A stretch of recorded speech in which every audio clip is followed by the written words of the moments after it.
Bonjour tout le monde. Sommes-nous vraiment de bonnes personnes ou sommes-nous bons uniquement parce qu'on a peur des conséquences?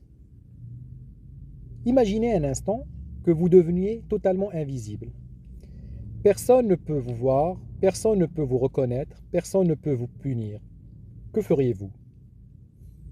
C'est exactement la question que pose un des plus grands mythes de la philosophie, l'anneau de Gigès.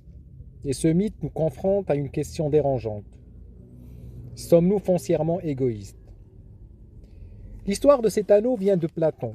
Un jour, un simple berger nommé Gigès trouve un anneau dans une grotte après un tremblement de terre. Par curiosité, il met l'anneau à son doigt et soudain, il devient invisible. Personne ne peut le voir, personne ne sait qu'il est là.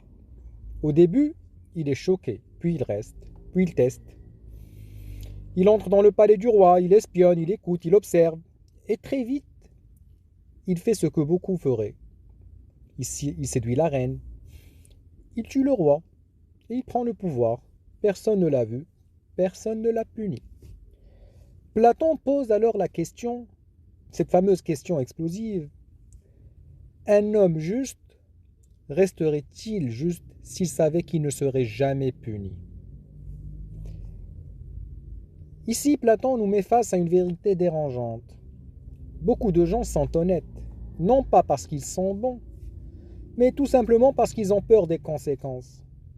Peur de la prison, du regard des autres, peur de la honte, ou peur tout simplement pour ne pas perdre leur statut.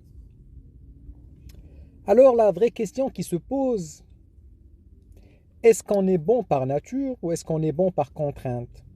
Si demain tu pouvais mentir sans être démasqué, voler sans être puni, trahir sans être jugé, que ferais-tu vraiment? Platon nous dit une chose très forte. L'homme injuste qui n'est jamais puni sera toujours plus libre que l'homme juste qui se prive. Et c'est là que le malaise commence. Aujourd'hui, on n'a pas peur on n'a pas l'anneau de Gigès, mais on a l'anonymat sur Internet, les faux profils, les comptes cachés, les arnaques sans visage. Et que voit-on? Des insultes par-ci par-là, du mensonge, du harcèlement, de la manipulation, de la trahison.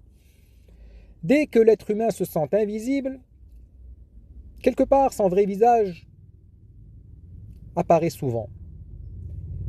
Ce qui pose une autre question. Est-ce que la morale vient du cœur ou de la peur? Certains philosophes disent l'homme est naturellement égoïste.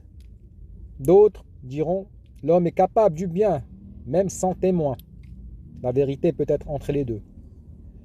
On a tous en nous une part d'ombre, une part de lumière. Mais la vraie force, ce n'est pas d'être bon quand tout le monde nous regarde, c'est d'être bon quand personne ne nous voit. Pour conclure, l'anneau de Gigès n'est pas juste une histoire, c'est un miroir. Il nous demande si vous pouviez tout faire sans jamais être puni, seriez-vous toujours la même personne? Et c'est peut-être là que se cache la vraie définition de l'honnêteté. Et maintenant, je vous pose la question à vous. Si vous aviez l'anneau de Gigès, que feriez-vous en premier? Dites-le nous en commentaire et surtout soyez honnêtes.